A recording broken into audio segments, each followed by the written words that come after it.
Dhaabbanni CVM Itoophiyaa dambii tajaajila qaxarrii hojjettoota dhuunfaa ilaalchisee qaamolee dhimma ilaallatu waliin magaalaa Adaamaatti marii gaggeesse. Maricha irratti tajaajilli qaxarrii dhuunfaa biyyattiidhaaf dinagdeen hawaasummaa fi mirga namummaa faayidaa guddaa akka qabu ibsameera. Kanumaaf rakkoolee damichaa irratti mul'atu hiikuuf labsii 1156 muraa 2016 baasuun hojjetamaa jiraachuu kaafameera. Kanumaanis labsii 1156 muraa 2016 keessatti wixinee ittiin bulmaata hojjettoota dhuunfaa bu'aarratti hundoofne akka jiraatuuf qaamolee dhimmicha ilaallatu waliin hojii galtee sassaabuun kaayyoo waltajjichaa ta'uusaa dhaabbata CVM Itoophiyaatti itti aanaa qindeessaa piroojeektii obbo Haayiluu Taaddasaa dubbatan. Dhaabbanni CVM Itoophiyaa biyya kana keessatti waggaa baay'eedhaaf gara waggaa 46 ol hojjeteera.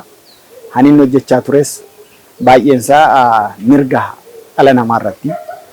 Isa keessaa inni tokko mirga dhala namaa keessaa hojjettoonni dhuunfaa keessattuu nama dhuunfaa hojjettoota dhuunfaa gizee jennu bu'aadhaaf otoo hin ta'in tajaajilaaf warri miindeeffamanii jiran akka biyya kanaatti dambiin qabanii labsii 1156 keessatti dambiin kanaaf hin bahaa jedha.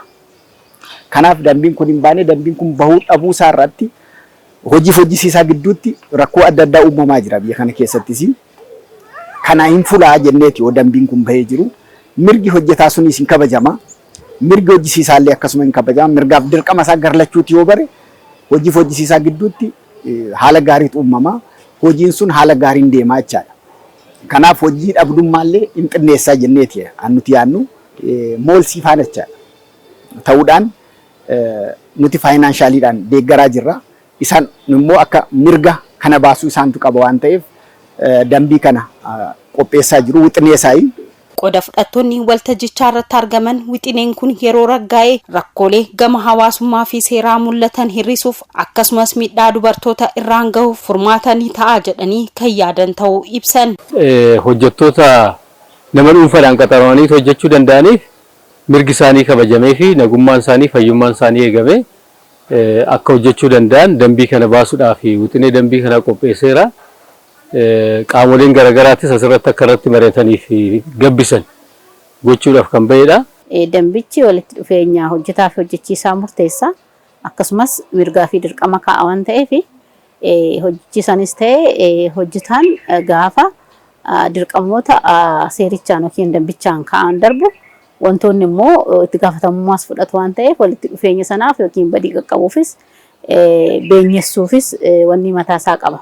Argiteetta taanaan akka wabii wantoonni wal qabatan kun dhimmoota achi keessatti hammatamanii foormalii wanni mootummaa keessa darbee dhufu waan ta'eef karaa waajjira hawaasummaatiin foormaalitii guutanii leenji'anii ga'umsa ogummaa qabaatanii dhufu. San biras darbee immoo itti gaafatamummaan isaan qabanis maal akka ta'e hojjechiisanis itti gaafatamummaan inni qabu maal akka ta'e ifatti waan tumuuf seerichi kana bituufillee waliigaltee fi waldhabbii hojjetaa hojjechiisaa kana gidduu jirullee bituudhaaf murteessaa waan ta'eef dambiin kun wixineensaa qophaa'umsaa murteessaadha yaada. Wixineen labsii kun tarii kanaan dura akka biyya keenyatti hin jiru kan hojjetaaf hojjechiisaa dhuunfaati keessattuu manneen dhuunfaa dubartoonni kallattii garaagaraatiin hin hojjetu bal'inaan mana keessa kan hojjetan dubartoota. Seerri kun tarii yoo wantoonni as keessatti ilaalamuu qaban ilaalamanii bahan qaama hojjechiisuufis dubartoota mana namaa keessa hojjetan kamiifiyyuu mirga gaarii ta'ee yaada.